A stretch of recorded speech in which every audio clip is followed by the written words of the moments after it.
There are bonds that words can never quite capture. Some are born not in peace, but in the middle of war. In dust, in silence, in blood, and in love. In the blistering heat of the Middle East, where the sun seemed angrier with each passing day, a young soldier named James found himself far from home. 1,000 miles from peace, and 1,000,000 miles from comfort. He was trained for combat, for tactics, for war. But nothing prepared him for what would change him most. A stray dog with sand-colored fur and eyes that had seen too much. Her name was Rhea. She was just a pup when James first saw her. Skinny, limping, covered in dust and scars no puppy should have earned. The local troops shooed her away, and the other soldiers didn't think much of her. But James saw something else. He saw fear. But he also saw fight. So one evening, while resting behind a broken wall, James shared his meal with her. No words, just a hand stretched out, trembling from exhaustion and offering a piece of bread. And just like that, she came closer. That night, Rhea didn't leave. And from that moment on, she never really did. Days turned into weeks. Patrols became routines, and Rhea became his shadow. She walked with him, guarded the gates, and warned him of nearby dangers long before any alarm ever could. To others, she was just a dog. But to James, she was home, in a place where home didn't exist anymore. In the quiet hours, when gunfire paused and the world held its breath, James would speak to Rhea.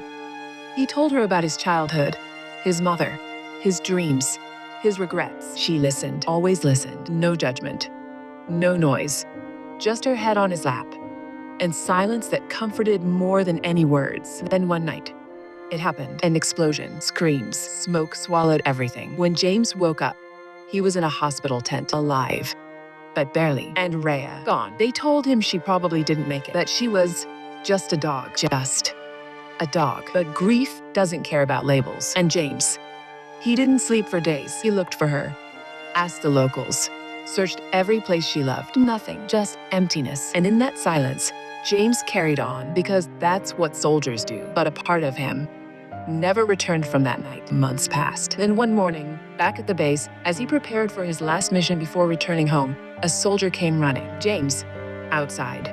You need to see this. He stepped out, and there she was, Rhea, thin, injured, limping once again, but alive. She dragged herself across the sand just to reach him. And when she did, she collapsed in his arms. They both cried that day. No one spoke. No one dared to. Because in that moment, every person there saw something rare, something sacred. A reunion not forged by fate, but by loyalty. With some paperwork, determination, and the help of animal aid programs, James made sure Rhea would come home with him. And months later, in a quiet town in Oregon, Rhea touched American soil for the first time. The war was behind them, but their bond remained untouched. They healed together. Rhea learned to sleep without jumping at every sound. And James?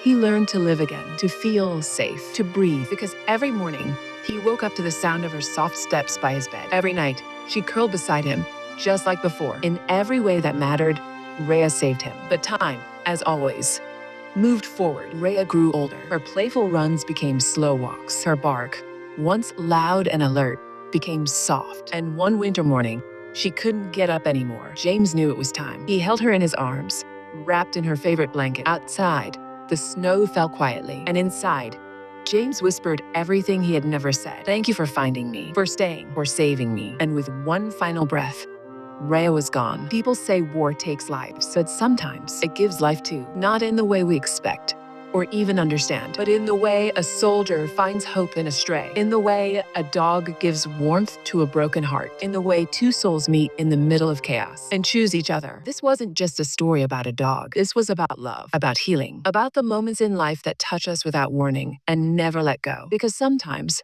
the greatest bond is the one you never saw coming, a bond beyond war, a final goodbye, but never a final memory. If this story touched your heart, you're not alone. Some goodbyes are forever, but love always stays. Thank you for listening.